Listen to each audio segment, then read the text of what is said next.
Mark here again, folks. So I'm going to discuss natural selection, what it is, what it isn't, and how it applies to our lives today as a species, as an organism. So in this 21st century. So natural selection, what is it? First of all, it's nature's way of preserving those traits that are most advantageous, useful, and beneficial to a species in a particular environment and or specific climate. I'll say it again. Natural selection is nature's own way of preserving traits that are most useful, beneficial, and advantageous in terms of competition that gives competitive advantage to a species in a particular environment. And a good example of this would be, let's say we have a mountain and the rocks are black, are dark colored. And you have a group of mice, two groups of mice that moves into this geographical area, geographical location. And the geography, again, is dark colored. You have black mice and you have white mice. And you have hawks. These hawks eat mice. They're more prone, the hawks are more prone to be predators to the white mice because the lighter colored mice will be more conspicuous against a dark black backdrop. Okay, a dark backdrop will make conspicuous a tan or lighter color mice. So therefore, the hawks are going to eat those mice more rapidly and speedily than the darker colored mice. Now that doesn't mean they won't eat the dark colored mice. It will just be disproportionate because again, the darker colored mice can blend in, and therefore the hawk won't see them as readily. And as time goes by, what will happen is in each generation there'll be less light colored mice and more dark colored mice. And as time goes on, that cycle will continue to where you will reach what's called selective stabilization, where you have complete adaptation. So after 2, 3, 4, 5 generations, there will be no more light colored mice. There will only be dark colored mice. And at that point, the population has completely adapted to its environment. And this is how natural selection works.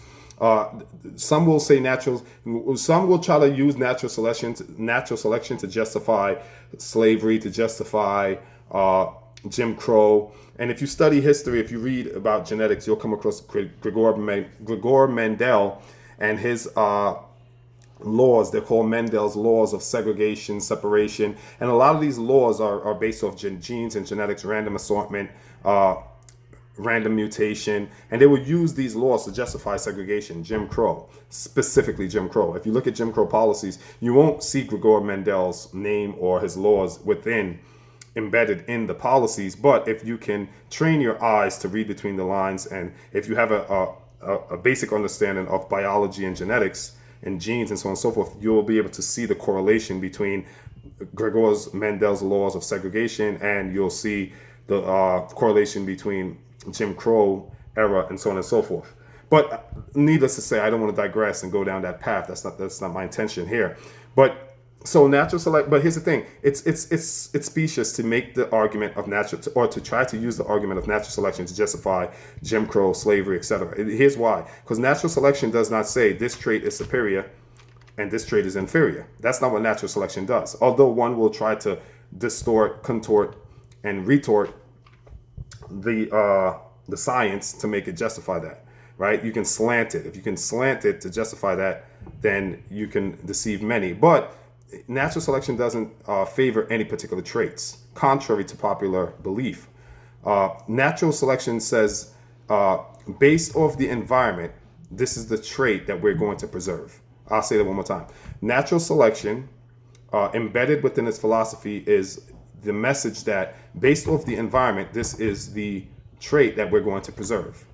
And again, natural selection has its own forces or mechanisms that it uses. In the aforementioned example, the hawk was the force that natural selection used, because the hawk itself is nature. It's a natural apparatus of nature. It's not man-made. You'll see why I say that in just a few seconds from this point on. So natural selection doesn't favor a trait. What it does is it says which trait is most beneficial to the particular environment, and that trait is what we will preserve. So let's give you another example. Let's say I'm 6'3", and let's say I represent a population, and we're somehow, it's a hypothetical, okay? It's a completely hypothetical. So use your imagination. In this hypothetical, a group or a population of 6'3" individuals are moved into a cellar that is only 5 feet 5 inches high. Another group is moved into that said cellar that is 4.5 inches high, 4 feet 5 inches high. Because I'm 6'3" in a 5 feet 5 inches high cellar, I'm going to be walking crouched the entire time. Me and my entire population will be very uncomfortable, to say the least, right? And because we are in a constant state of discomfort, we are more likely to die out, to not reproduce, and to not survive, not thrive. Whereas the individuals or the organisms that are 4 feet 5 inches high, they're more likely, not more likely, they will thrive, they will survive, they will be more resourceful, they will be able to have the competitive edge. They will be able to move around freely and therefore reproduce and pass on their alleles, which are versions of their traits and genes and characteristics. And that group will be dominant over a period of years as my group becomes extinct and theirs become dominant. And that's natural selection, right? Natural selection didn't say it favored me or the other group. It pretty much select the population or the group based off the environment. Now, take that same example, that same hypothetical, but let's move that hypothetical to the outdoors. Now I'm 6'3" outside, and there's a shelf, and on the shelf there's food, there's resources. The shelf is 6 feet 7 inches high. I'm 6 feet 3 inches tall. All I have to do is reach up, literally, and I can grab all the food. Whereas an individual who is 4 feet 5 inches, they're going to have a very difficult time reaching that shelf to get the resources. So I have the competitive advantage in this environment. And in this environment, natural selection will choose me, my population. We'll be the dominant, we will be the trait that is preserved based off this environment. Whereas the individuals who are 4 feet 5 inches are going to eventually, over a series of time and generations and the periods of time, stages of time, they're going to become extinct, and exterminated. Why? Because they can't, there's no competitive edge for them to survive in this climate. Whereas there's a competitive advantage for me, who's 6'3". And this is just a very rudimentary explanation of how natural selection works and how it doesn't work and what it does and what it doesn't do. So it doesn't favor any particular trait. It simply preserves the trait that is suitable for the environment. So the environment dictates what traits are preserved, if that makes sense. And this is natural selection, folks. Now, the reason why I wanted to talk about natural selection is I just give you guys how and I use the hawk, right? The hawk could be symbolic. It's symbolic. It could be any animal. It could be a cheetah, right? And instead of a mice, it would be an antelope or a deer. It could be a lion, and instead of a antelope or a deer, it could be a warthog or any prey predator dynamics, right? The dynamic of a prey predator relationship. It can be any of the two. But I use the hawk and I use myself in some of the examples. But let's take that to 21st century. How does that apply to us today? Because we are, we're not literally in a jungle, right? Because we have what's called civilization, although we call it the concrete jungle, and we call the world a jungle. It's metaphoric, but we're not literally in a jungle, but we are still literally in the animal kingdom, right? So although we're not literally in a jungle or in caves in prehistoric times, we still belong to the same kingdom, which is the animal kingdom. So how much have things really changed? And the saying is, the more things change, the more they stay the same. They haven't. Natural selection has morphed into what I'd like to call political versions. Right, there's like versions of natural selection, and it's morphed from natural selection to artificial selection, right? Because natural selection is nature, right? It's nature made, right? Where you have the hawk, the prey predator relationship. Nature uses the prey predator relationship to preserve traits. Whereas artificial selection is man-made, right? So an example of artificial selection would be you have the bicameral chamber, right? The bicameral chamber, which is Democrats, Republicans, Democrats, right? And you have the different political parties that are in power. When the tides shift, when there's an ebb and a flow or vicissitudes of life, the vicissitudes of politics, and you have a change or a shift in power, you have different legislations that are legislated out of the legislative branch. And these legislations carry particular policies, right? And these particular policies are geared at a particular demographic or particular population, particular group, particular minority, or a particular geographical area. And these particular policies have particular outcomes. What I mean by that is that the hawk in this example would be the policies. And just like the hawk eats the mice that are most conspicuous, these policies eats the individuals that are most conspicuous. In this example, meaning the individuals that don't adapt. Conspicuous doesn't, I know what conspicuous mean, right? Obviously seen. But I mean it in the sense that in terms of you and I, those of us who don't adapt. Those of us who cannot adapt to changing climates and or conditions, circumstances and or environments are tantamount or the equivalent of the tan mice or the light mice that does not adapt readily, quickly, and speedily to its new climate that it has found itself in. So you and I today, when a new administration takes over and they might decide to raise Fed funds rate, raise Fed funds rate, that will impact the interest rates on banks, right? If they raise the Fed rates, which affects the banks raise the rates. They call passing the buck. They pass it to the consumers, so they raise rates on your home insurance. It could come out on your sales tax. It can come out on your car insurance and other taxes on other items that we purchase. So what this does is called trickle down economics or Reaganomics or supply side theory, supply side economics. These are all terms that means the same thing. But what that does now is the money you have in your bank account, the money you have in your pocket, you might say, okay, I have $100 in my pocket. I'm using small numbers. I have $100 in my pocket. For all intents and purposes, you do. But once they start to manipulate these rates and maneuver these rates, your purchasing power goes down significantly. So though you're walking around with $100 in your pocket, the purchasing power of that $100 have been eroded as a result of the interest rates that's being leveraged by the powers that be, which are the feds. So if you look at it, so if you don't adapt, and when I say adapt in this sense, I'm talking finances. So in this sense, unlike the tan mice that needs to adapt its fur to a darker hue so it can survive that climate, the environment that it found itself in, you adapt your financial spending. You would adapt your finances, right? So you budget differently. You spend differently. You monitor your income, your incoming cash flow, your outgoing, your debt, expenditure, discretionary funds. If you cannot learn how to adapt a certain flexibility to your finances, then you become the tan mice that gets eaten by the hawk. So you see, in that analogy, it's analogous of how you and I are today. And this is artificial selection because it's not the policies which represents the hawk in natural selection. These policies are man-made, so therefore they are artificial selection.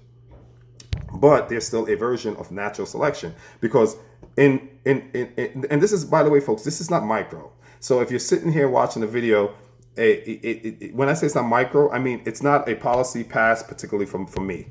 There's not a policy that is being implemented, put into play to punish a particular one person.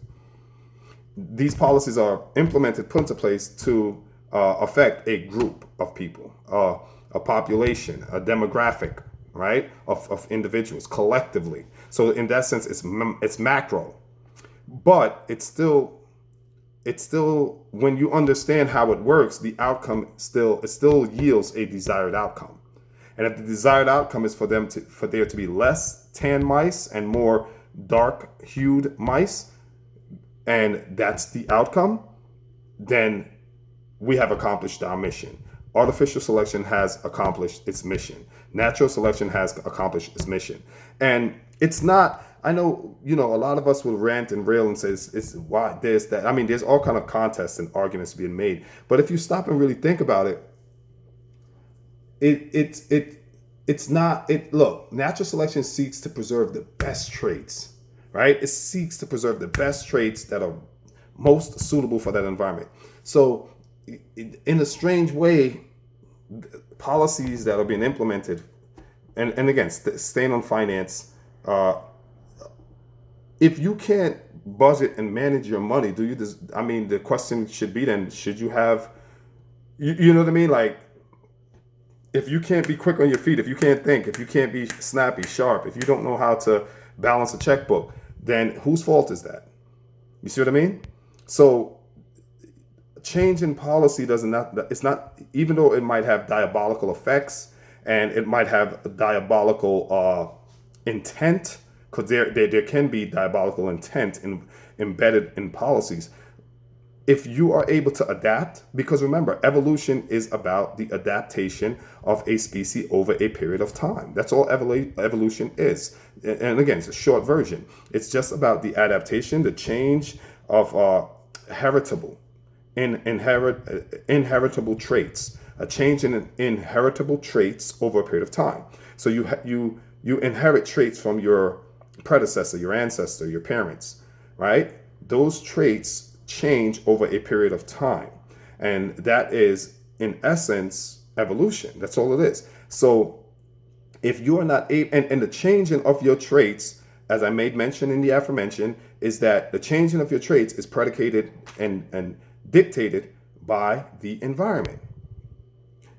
Go again, rewind the video. A group of mice moving into an environment that is dark, right? Go back and watch the video. So when the environment changes, those organisms that can adapt and become suited and can compete for resources in that environment, those organisms are what natural selection are going to want to preserve for the next generation and the next generation, the next generation. So it's interesting in a way. It's just trying to keep the cycle, not just the cycle, but to make us a species and organism as effective and efficient as possible, efficient as and effective as possible. That's all natural selection does. So in a strange way, artificial selection seeks to do the same thing.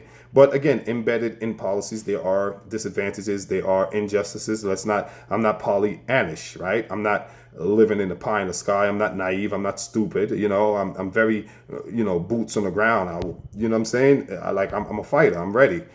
So I'm not stupid. I might study all this stuff, but I'm not, I'm not like living in some Alice in Wonderland. But yeah. So the interesting thing though, as I made mention, is that we have to understand that the implementation of policies do function as a version of natural selection, because they will weed out the weak, and these policies will preserve the traits of those of us who are apt, or ambidexterity, right? The ambidexterity, right? Being able to use both sides of the hemisphere, the left and the right hemisphere, adroitly, skillfully, quickly, with rapidity, right? And who can face challenges and contests with alacrity, right? I like that word, alacrity.